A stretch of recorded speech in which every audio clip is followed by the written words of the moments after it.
make my body go, make our bodies higher and higher.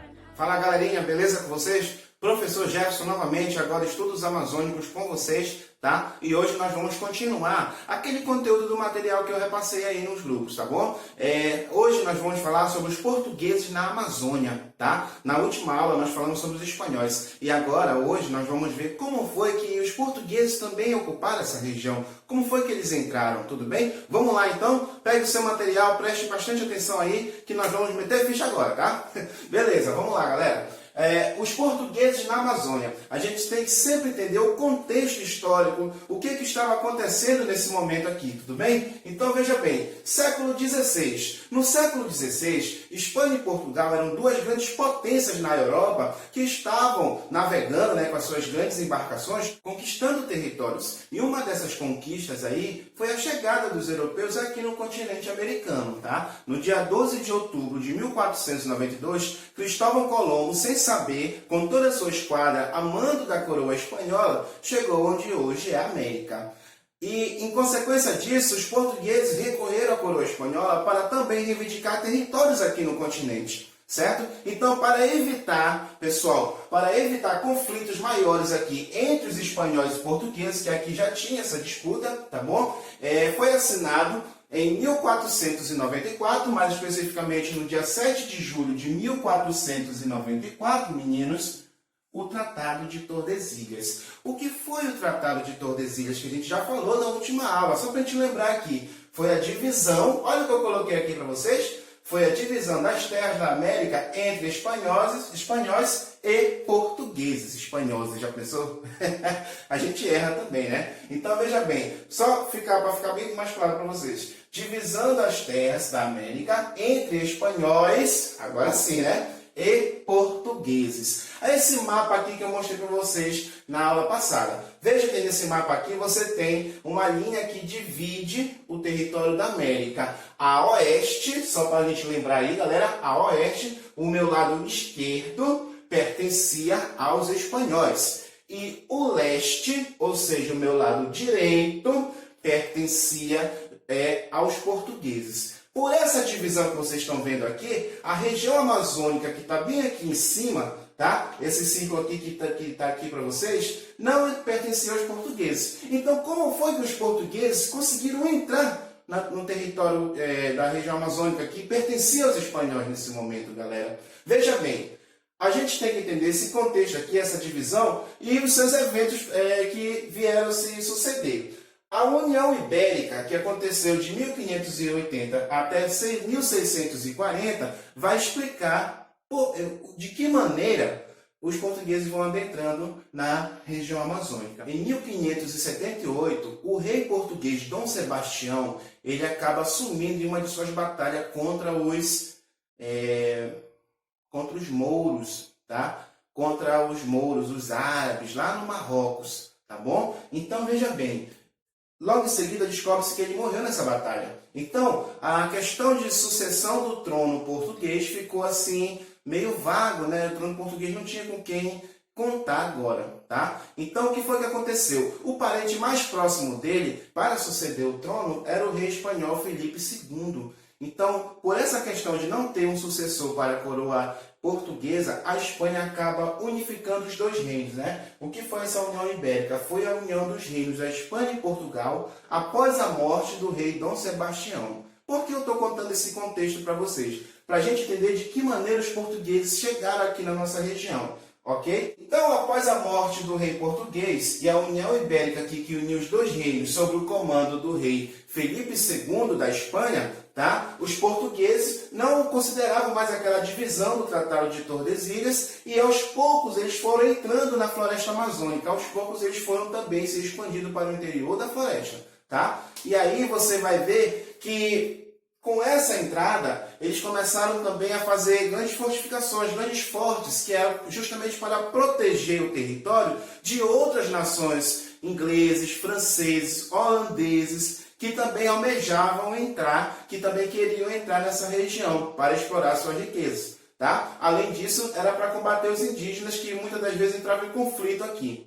Tudo bem? Então vamos ver, galera. Então, a partir disso aqui, nós temos aí a entrada dos portugueses nessa região e a construção de fortes. E a entrada da região amazônica, você tem justamente uma fortificação muito importante, a primeira dessa região, que é o Forte do Presépio, que a gente vai já ver. Olha aqui, ó, galera, deixa eu mudar aqui para vocês, olha, mudou. Opa, mudou aqui, pessoal. Veja bem, os portugueses, como eu falei agora há pouco para vocês, foram construindo, tá? Eles foram construindo fortes por onde eles chegavam. O que eram esses fortes? Eram bases militares, certo? Para a proteção do território contra os inimigos, impedir as invasões estrangeiras e até dos indígenas, tá? Como a gente já reforçou aqui para vocês, tá bom? Então, galera, essa foi uma das ações aqui, essa construção dessas bases, olha aí, ó, militares dentro da floresta amazônica pelos portugueses. Tudo bem? Então, galera, nesse sentido, a gente precisa destacar esse cara bem aqui, ó, Francisco Caldeira Castelo Branco. Ele foi justamente o cara que fundou o chamado Forte do Presépio, lá em 1616. Tudo bem? Em 1616, dia 12 de janeiro de 1616, ele chega onde eles consideravam a entrada para a Amazônia, né? A entrada para o território das Amazonas, olha aí o nome, que ele falou na última aula, tá? E lá ele construiu um forte lá na Baía do Guajará, tá? Esse Forte do Presépio, que depois passou a ser chamado de Forte do Castelo, ele fundou uma região, povoado, que ele classificou ou deu o nome de Feliz Lusitânia. Luso vem de português, né? Ali você tem uma ocupação portuguesa. E aqui inicia a história de Belém.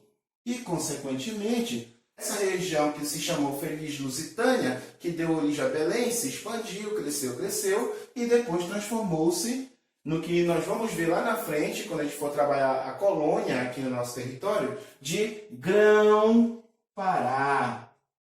Meninos, já vou sair da frente. Já saí da frente. Grão-Pará. O Grão-Pará é o estado onde hoje é o Pará, ok? Por que o nome Grão-Pará? Pará vem do termo tupi, do termo indígena, que significa grande rio ou mar. Quando os portugueses chegaram aqui, eles ficaram impressionados com a grandiosidade do rio da Baía do Guajará, certo? E aí eles batizaram de Grão-Pará, ou seja, grande mar. Ok? Então, dessa maneira, os portugueses começaram a se fixar aqui no nosso território. Logo no contexto lá da União Ibérica, onde os espanhóis, o reino espanhol, perdão, e o reino português se uniram. Ok? E dessa maneira, os portugueses tiveram acesso à floresta amazônica, que antes era somente dos espanhóis. Tudo bem? Eu espero que vocês tenham compreendido essa nossa última parte aqui. Ok? Para a gente finalizar o nosso vídeo, a nossa aula de hoje, tá? Eu gostaria que vocês pegassem a segunda página. Ok? E nessa segunda página nós temos aí, tem gente que já fez, né, que eu já até vi, né, já até corrigi também, mas nós temos 3 questõezinhas básicas aqui no final, 28, 29 e 30, na última folha, tá? Que trata desse texto, que trata desse pequeno assunto que eu trouxe para vocês, bem breve, né? Eu vou só dar um direcionamento para vocês, aí vocês façam, tá bom? Depois mandam para mim, não precisa ser agora não precisa ter pressa não. Assim que terminar, mande para mim. Se mandar hoje, tranquilo. Tem bronca não que eu corrijo e já retorno para vocês, tá? Olha, questão 28. Qual a importância do Tratado de Tordesilhas para a expansão de nossas fronteiras?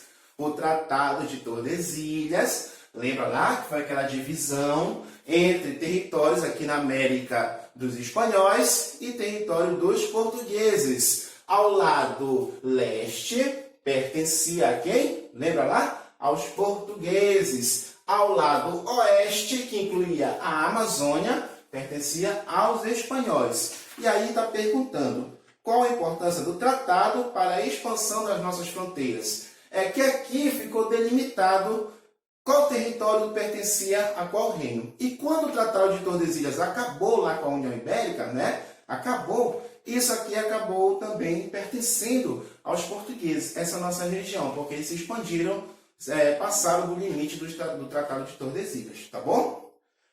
29, meninos. Qual a importância dos fortes no processo de colonização da região? O que são os fortes que eu falei para vocês? Bases militares, ou seja, proteção dos inimigos, dos estrangeiros que não eram portugueses nem espanhóis. Lembre-se que não eram só esses dois que estavam aqui rondando a nossa região que queriam ocupar.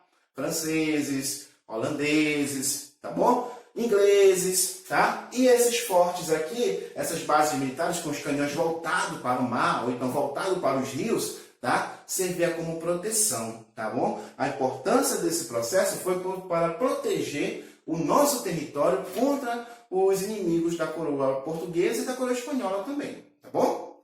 30, meninos, para a gente finalizar aqui e acabar de vez. Quais as consequências da morte de Dom Sebastião para a Amazônia? Quais foram as consequências da morte de Dom Sebastião? Quando ele morre, lembra que ele era o rei de Portugal. Então a Espanha acaba unindo os dois reinos, porque não se tinha herdeiro. Ele não deixou herdeiros. Então o rei espanhol Filipe II acabou unindo as coroas e, consequentemente, todas as propriedades da coroa portuguesa pertenciam agora à Espanha. Ou seja, eles se juntaram. E foi por isso que os colonos portugueses entraram em território espanhol também, porque agora virou só um território. Tá bom? Galera, espero que vocês tenham gostado aí, tá bom? Manda o feedback para mim depois, veja aí o que vocês conseguem fazer, qualquer dúvida me chamem, tá bom? Vamos ficando aí e na próxima a gente conversa mais um pouquinho sobre a nossa região amazônica. Tchau, tchau, meninos, até a próxima.